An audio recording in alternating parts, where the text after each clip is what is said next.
पढ़ाने कभी पढ़ा दूंगा, लेकिन ये बातें कभी नहीं हो पाती हैं।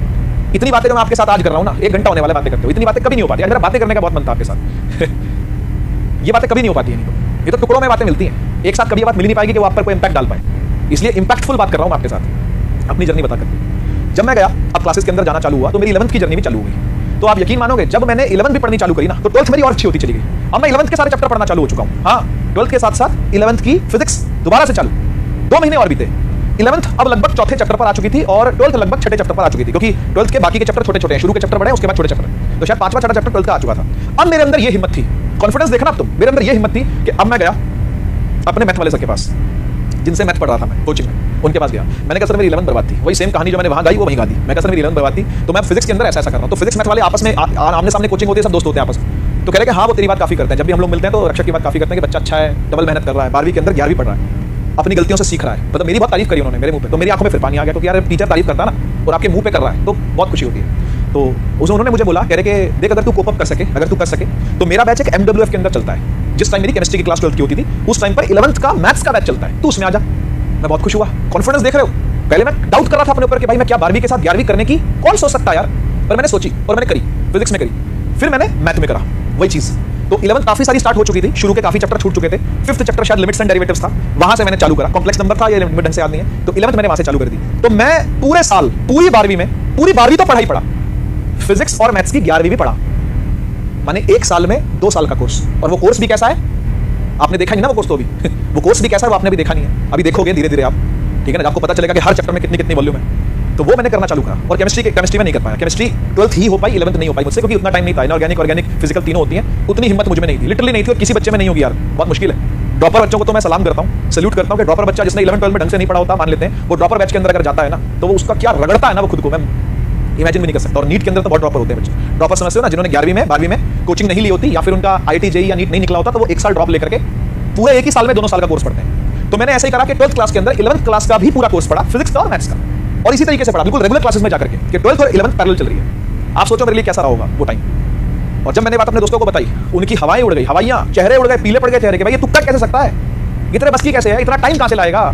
शुरू में तो हंसते थे, पर मैंने जब टाइम निकाला, जब मैंने देखा कि मेरा टाइम कहां का वेस्ट हो रहा है, कहां का खराब हो रहा है, स्कूल की छुट्टियां लेनी चालू कर दी मैंने, क्योंकि मुझे भाई वो जो मैं सीख रहा हूं वो दिमाग में रिटेन भी तो रखना है, और 11th सीख रहा हूं उसका 12th में यूज भी होता है। 2 चीजें, एक तो 11th तो आपको सीखनी है, वो भी रिटेन रखनी है, और उसका 12th में यूज भी करना है। तो 11th इज बेसिकली फाउंडेशन, वो नीचे वाली दीवार का नीचे वाला ईंट है, वो दीवार की नीचे वाली ईंट करने के लिए तो दीवार गिर जाएगी। इसलिए लोगों की 12वीं बर्बाद हो जाती है, क्योंकि 11वीं पूरी ढंग से नहीं पढ़ते हैं। तो मैंने 12वीं में जब 11वीं पढ़ी, तो मैंने 1 साल में 2 साल का कोर्स करा। केमिस्ट्री नहीं कर पाया, वो मैं आपको बता ही रहा हूँ, मतलब सीधी बात बोलूंगा बिल्कुल कि मुझसे नहीं हो पाई।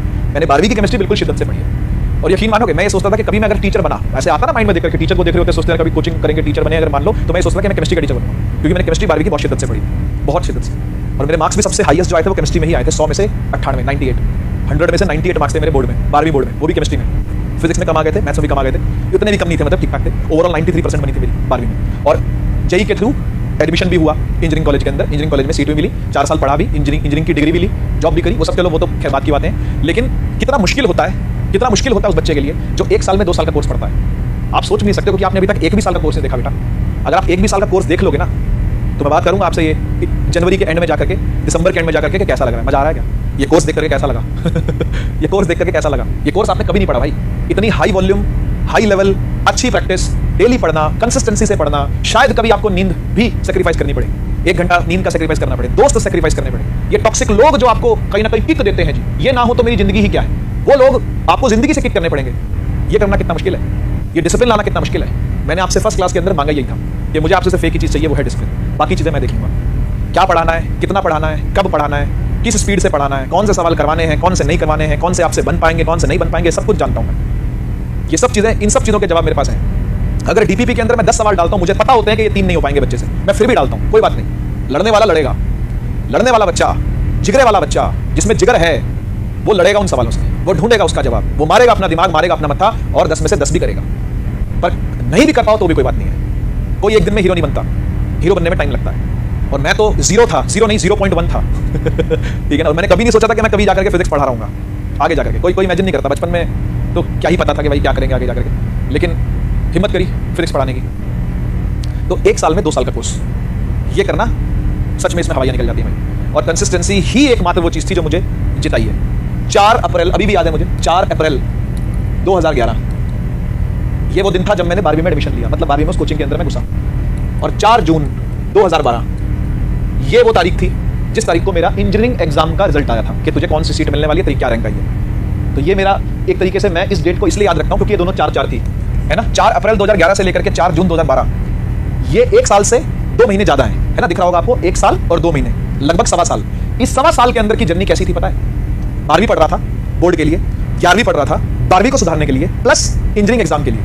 इंजीनियरिंग के सवाल करता था, प्रीवियस ईयर क्वेश्चन, मेडिकल के भी सवाल करने होते थे। आजकल नीट और जेई में बहुत लेवल अलग अलग कर दिया था, तो फिर बराबर कर दिया। उस टाइम पर बराबर लेवल होता था। AIPMT AIEEE दोनों के सवाल हम लोग ट्राई किया करते थे। ये धीरे धीरे ऐसा हुआ कि नीट को बहुत कम लेवल कर दिया गया, जेई को बहुत लेवल कर दिया गया, मतलब जेई का उतना रखा, नीट का लेवल नीचे लाते गए, अब फिर वापस कर दिया लेवल दोनों का। आपने देखा होगा इस साल नीट में क्या हुआ है, कत्लेआम मचा है जो, ठीक है ना। दोनों लेवल बराबर थे, तो हमारे टाइम पर दोनों लेवल बराबर ही थे। AIPMT AIEEE ये 2 एग्जाम होते थे। प्री मेडिकल टेस्ट नीट वालों का नाम, नीट का नाम उस टाइम पे AIPMT था, और जेई मेन का नाम AIEEE था। तो दोनों का लेवल बराबर होता था। इन दोनों के ही सवाल हम लोग करते थे PYQ में, प्रीवियस क्वेश्चन की प्रैक्टिस कर। जैसे एक चैप्टर खत्म हुआ PYQ लगा डाले, क्योंकि एडमिशन लेना था। सोचा हुआ था मन में कि भाई हाँ इंजीनियरिंग कॉलेज में एडमिशन लेंगे, ये तो क्या ही करेंगे PCM लेकर के, नहीं पता था ना, गाइडेंस उतनी नहीं थी। सीनियर लोग भी सब जेई में घुस रहे थे, हमने कहा ठीक है हम भी इंजीनियरिंग में घुसेंगे। तो आप यकीन मानोगे ये पूरा 1 साल 2 महीना मैं किसी शादी में नहीं गया, मैं किसी की बर्बादी में नहीं गया, मैं किसी की मैयत में नहीं गया, माने मरने पे, ठीक है ना। मेरे घर में डेथ्स भी हुई रिश्तेदारों में, घर के अंदर तो नहीं, घर के रिश्तेदारों में डेथ भी हुई, ठीक है ना। मेरे शादी भी थी फैमिली में ही, दीदी की शादी थी, ताऊ जी की बेटी की, मैं नहीं गया। यकीन मानोगे नहीं गया। ताऊ जी की लड़की की शादी अपने घर की बहन होती है भाई, ताऊ की लड़की तो अपने घर की होती है ना, मैं नहीं गया शादी में भाई। हल्दी में चला गया था, फोटो खिंचवाई, हल्दी हुई, अपना घर आ गया पढ़ने के लिए। यकीन मानोगे नहीं गया मैं शादी में, नहीं गया। कहीं कलेश मच रहा है जहाँ मेरी जरूरत है, नहीं गया। यार दोस्त बुला रहे हैं, नहीं गया। मोमोज खाने आ जा, नहीं गया। WWE देख लेते हैं, नहीं देखी। गेम खेल लेते हैं, नीड फॉर स्पीड आ जा, नहीं खेली। वाइस सिटी खेल लेते हैं, नहीं खेली। आजा वॉलीबॉल खेलने चले, वॉलीबॉल की टीम थी हमारी स्कूल में, नहीं जाता था। 11th में खूब खेला, 12th में नहीं खेला। ठीक है, तो जितनी भी इंडोर आउटडोर एक्टिविटीज थी सबसे कट ऑफ करना पड़ा। क्यों करना पड़ा? क्योंकि 11th में ढंग से नहीं पढ़ा था, 11th बर्बाद थी। 11th में वो इंटेंसिटी, वो सीरियसनेस जो चाहिए वो खो दी थी मैंने, या फिर वो कभी थी नहीं मुझ में, जो 12वीं में आई। तो ये 1 साल 2 महीने सिर्फ गर्दन झुका करके वो 2-3 टीचर जो मेरे थे, मैथ्स, फिजिक्स और केमिस्ट्री, उन्हें त्रिमूर्ति मान करके, ब्रह्मा विष्णु महेश, भगवान के तुल्य मान करके जो उन्होंने बोला वो मैंने किया, जो उन्होंने बोला वो मैंने किया। वो कहते हैं ये सवाल लगाना है, ये लगाएं, ये किताब करनी है, ये करें। आपके पास किताब पढ़ी है? हाँ मेरे पास पढ़ी है, मेरे से ले जाओ। टीचर से किताब, उसकी टीचर की किताब ले आता था घर पे करने के लिए। जैसे कोई महंगी किताब होती थी तो वो टीचर से मांग करके ले आता। उनकी खुद की जो स्पेसिमेन कॉपी आती है कोचिंगों में फ्री दे जाते हैं, वो उन्होंने मेरे को दे रखी। और यकीन मानोगे उन्होंने मुझसे 11वीं की फीस नहीं ली। मैं बोलता रह गया। मैंने कहा सर ले लीजिए फीस। कह रहे नहीं, तू बड़ा हो जा, जब तू कमाएगा तब तू कुछ दे दियो, गिफ्ट कर दियो, तब तू फीस चुका दियो। ऐसे करके उन्होंने टालम टोल कर दी उस टाइम पर। भाई ठीक है कोई बात नहीं। तो उन्होंने मुझसे 12वीं की ही फीस ली, मैथ्स वाले ने भी, फिजिक्स वाले ने भी। और मुझसे 11वीं की फीस मैंने मांगी, मैंने बोली ये दे देता हूँ, उन्होंने नहीं ली। उसके बाद फिर एक जेई का कोर्स भी उन्होंने स्टार्ट किया था, वो संडे के संडे स्टार्ट किया था, 9 to 11, 9 to 12, सुबह 9 बजे से लेकर के 12 बजे तक क्लासेस लगती, 3 से 4 घंटा, दोनों की, फिजिक्स और मैथ्स दोनों की। तो वो क्लासेस जब मैं जाकर के लेता था, उसकी भी मैंने फीस बोला कि आप ले लीजिए मुझसे। उन्होंने वो भी मुझे फ्री पढ़ाया। मतलब पता नहीं मुझ पर क्या प्यार था उनका, या इज्जत मैंने जो दी, या मेहनत जो मैं कर रहा था, डेडिकेशन जो मेरे में थी, वो देख करके उन्होंने मुझे फ्री पढ़ाया। एक तरीके से समझ लो स्कॉलरशिप दी मुझे, है ना। आज भी मैं उनका शुक्रगुजार हूँ। मेरी कभी बात होती भी है उनसे। फिजिक्स वाले सर तो मेरे जो गुरुजी हैं, उनसे तो रिसेंट ही बात हुई है, अभी ही 3-4 दिन पहले। तो ऐसे लोग भूले नहीं जा सकते भाई, इनका एहसान होता है आप पे। और एहसान पैसे वाला नहीं, उसके अलावा जो चीज़ें होती है ना, उस चीज़ का एहसान होता है। अब अगर मुझे मान ले अलाउ ही ना करते वो 11वीं में बैठने का, तो शायद ही मैं 12वीं सुधार पाता, शायद ही मैं 93% 12th में ला पाता, जो मेरे कभी जिंदगी में नहीं आए। 93% नंबर कभी 9वीं 8वीं में नहीं आया ऐसे नंबर तो मेरे, है ना। कई एक आधे सब्जेक्ट में आ जाते थे, जैसे मैथ्स में अच्छा था मैं, तो मैथ्स में आ जाया करते थे, लेकिन ओवरऑल पूरा एग्रीगेट ही मेरा बन जाएगा 93%, कभी नहीं सोचा था। इंजीनियरिंग कॉलेज में एडमिशन सोच भी नहीं सकता था मैं बिना 11वीं के, ठीक है ना। तो कुछ लोगों के आपके ऊपर एहसान रहेंगे, लेकिन भाई उनके आगे 0 बन के मत जाना कभी भी। ये मेरी आपको एडवाइस है, दिल से एडवाइस है। 0.1 बन के जाना, 0 बन के मत जाना, 0.1। कुछ तो आपके अंदर दिखना चाहिए, आग तो दिखनी चाहिए। तो आपके डाउट भी आने चाहिए, तो वैसे आने चाहिए। अगर मुझ तक भी आपके डाउट आते हैं तो ऐसे आने चाहिए कि सर ये सवाल मैंने ट्राई करके देखा, इसका ये सोल्यूशन मुझसे हो पाया, इसके आगे से बता दीजिए क्या करना है। मेरे पास आते हैं बहुत सारे इंस्टाग्राम के ऊपर मैसेजेस, सीधा पूछते हैं कि सर सीधा सवाल पता क्या आता है? सर 10 में से 6 हुए हैं, 4 नहीं हुए हैं। ठीक है बेटा, बहुत बढ़िया। मैं क्या बोलूँ अब इसका, क्या जवाब दूँ? कौन से 4 नहीं हुए हैं, क्यों 4 नहीं हुए हैं, कितने किए, वो गिवन लिखा था, फॉर्मूला सोचा, अप्रोच सोची, कैलकुलेशन में फंसा, कुछ तो बता, कुछ तो बता। क्या मैं प्रिडिक्ट कर लूँ? क्या प्रिडिक्ट मैं वैसे नहीं करता क्योंकि वो प्रिडिक्ट करना तो झूठ बोलने के बराबर होता है। तो प्रिडिक्ट मैं वैसे ही कुछ नहीं करता, क्योंकि सपने में जाकर के तेरे दिमाग में घुस करके देखूंगा कि तेरे से सवाल नहीं बना तो क्यों नहीं बना। इसलिए 0 बन के नहीं आना, मेरे पास ही नहीं, किसी के भी पास मत जाना। 0 बन के, 0.1 बन के जाना। थोड़ा ना थोड़ा अपना होमवर्क करके जाना, थोड़ा ना थोड़ा विकीपीडिया पढ़ के जाना,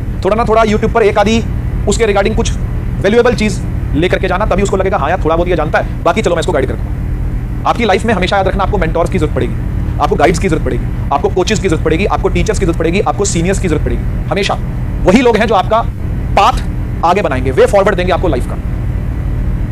और फिर कुछ ऐसे भी लोग होंगे जो आपको नुकसान करेंगे, पत्ता काटने वाले, जिनका पत्ता काटना है आपको, टॉक्सिक लोग, किसी के खिलाफ भड़काने वाले लोग, आपको डाउट में डालने वाले लोग। ये कौन से हो गए? वही रोने धोने वाले लोग जो आपका टाइम खराब करते हैं, अपना रोना रोते रहते हैं, जो वो वाले लोग। ऐसे लोगों का पत्ता काटना है और ऐसे लोगों को साथ रखना है। ठीक है, ध्यान रखिए बात। चैट ऑन करता हूं, कुछ कहना चाहो तो कह सकते हो। काफी लंबी बातें कर दी है ना आज बातें करते करते बहुत लंबी बातें हो गई है। आज बातें करते करते बहुत लंबी बातें हो गई है। मैंने सोचा नहीं था कि इतनी लंबी बातें हो जाएंगी।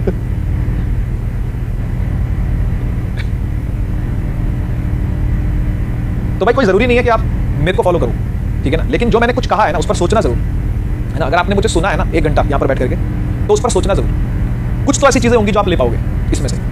मैं सारी नहीं कहता, मैं नहीं कहता कि आप ऐसी ही जर्नी जियो जैसी मैंने जी है। 11वीं में मजे करो, 12वीं में फिर थोड़ा सा 0.1 बन के चले जाओ, है ना, और फिर ये बोलो कि भाई 11वीं पढ़ा दे 12वीं पढ़ा दे। नहीं हो पाता भाई, हर किसी के बस की बात नहीं है। मैंने पूरा 1 साल 2 महीने ना ऐसे मुंडी नीचे करके काम किया है। जिसने मेरा टाइम बर्बाद करने की कोशिश करी उसने मेरे से डांट खाई है उस टाइम पे। तुम्हें क्या लगता था आज ही डांटता था क्या? मैं तब भी डांटता था। मैं बड़ों को भी डांट दिया करता था। मेरा टाइम मत वेस्ट करो, मेरे को पढ़ने दो। आज जिसको जाना जाए, मैं नहीं जाऊंगा। आज जिसको जहाँ जाना निकले। मैं बड़ों को भी डांट दिया करता था भाई, ठीक है। तो मेरे और मेरे काम के बीच में कोई नहीं आ सकता, ये मुझे पता है, ठीक है। तो जब मैंने ठान लिया कि मैं करूंगा तो मैं करूंगा, ठीक है। इसलिए मैंने चैट बंद कर दी, क्योंकि जब मैं बोल रहा था तो मैं बोल रहा था, ठीक है। अब रो क्यों रहे हो पहले बताओ? रोने वाली कौन सी बात कर दी मैंने? रोने वाली कौन सी बात कर दी मैंने? एक इमोशनल कहाँ हो रहे हो? किस चीज से इमोशनल हो रहे हो मुझे बताओ। कह रहे इमोशनल कर दिया। अब इमोशनल वाली कौन सी बात है इसमें? मैं तो मेहनत करने के लिए मोटिवेट कर रहा हूँ भाई, मैं तो मेहनत करने के लिए मोटिवेट कर रहा हूँ आपको। ये भाई ये गलतियां आप मत करना जो मुझसे हुई है।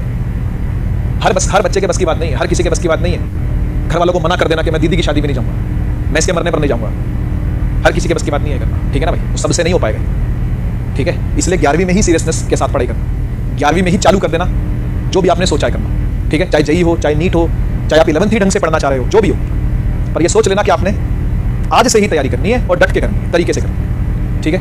क्या 11वीं बर्बाद होने दोगे? बोलो, सिर्फ इतना ही सुनना चाहता हूं मैं आपसे। क्या आप 11वीं बर्बाद होने दोगे? क्या आप 11वीं बर्बाद होने दोगे? मेरी ही जर्नी से कुछ सीख लो भाई, मेरे ही किए से कुछ सीख लो। क्या आप 11वीं बर्बाद होने दोगे? प्रॉमिस करो, प्रॉमिस करो। अगर मैंने 1 घंटा आज लगाया है ना, तो इस 1 घंटे का फल मिलना चाहिए मुझे। तुम्हारा नहीं पता, मुझे फल मिलना चाहिए इस चीज का।